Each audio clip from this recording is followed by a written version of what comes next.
आमर यही प्राचीन परंपरा को नहीं वर्तमान अद्यावधि महामहोत्सव समारोह हुए यह प्राचीन काल चली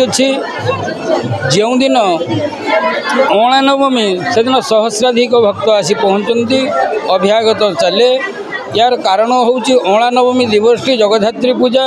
जगधात्री शब्दर अर्थ हूँ मृत्तिका ब्रह्म तेणु ए माटीर गादी हो गादी ब्रह्म उपासना स्थल हेतु ये जगधात्री अर्थ मृत्तिका महत ब्रह्मंकर महापूजा महामहोत्सव अनुष्ठित होवार परंपरा विधि अनाहत कालू चली अच्छी जहाँ आज को 450 वर्ष ऊर्ध्व इतिहास कहले चले ए दिन भक्त मैंने प्रबल मानसिकधारी जुटती अभ्यागत अर्पण करने सहित प्रभुकर प्रसाद पाई से स्वस्थान को जाते मार पूजा करा जाउछि माटी गादीर पूजा करा जाउछि पवित्र गादी ब्रह्मपीठ आम समस्त अच्छे एठी अगणित भक्त माने गादी ब्रह्म दर्शन करने को आसछंती आजिर महात्म्य हला आमे ए जो परम पूज्य सिद्धपीठ तार प्रतिष्ठाता गुरु बाईधर दासंकर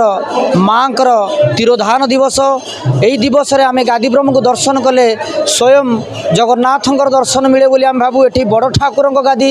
एठी आमे समस्ते मिलमिशि माँकर वंदना करुचे माटीर पूजा करुचे जगन्नाथ दर्शन प्रचार प्रसार करुचे एठी गादी ब्रह्मंकर पूजा कले आमे माटीर पूजा करुचे मार पूजा करुचे माँ को एठी सबुठारु प्रतिष्ठित जगह सबुठारु बड़ पर्व जोटा माँ विसर्जन करा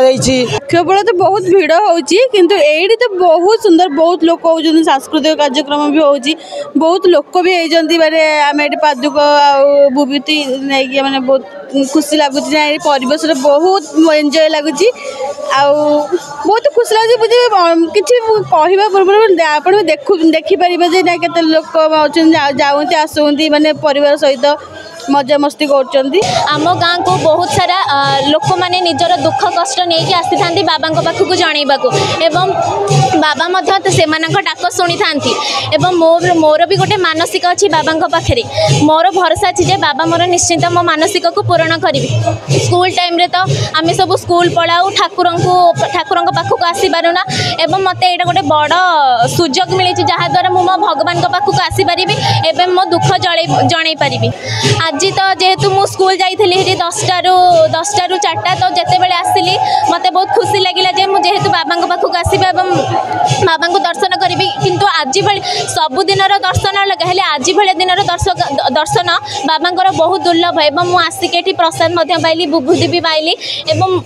मोर मनर सब दुख कष्ट भगवान को मोर जनाई आपण मैंने भी आसतु बाबा होती प्रख्यात जमतीक आमर कालीदास बाईदास से होती बेनीपड़ार कृति को बढ़ाई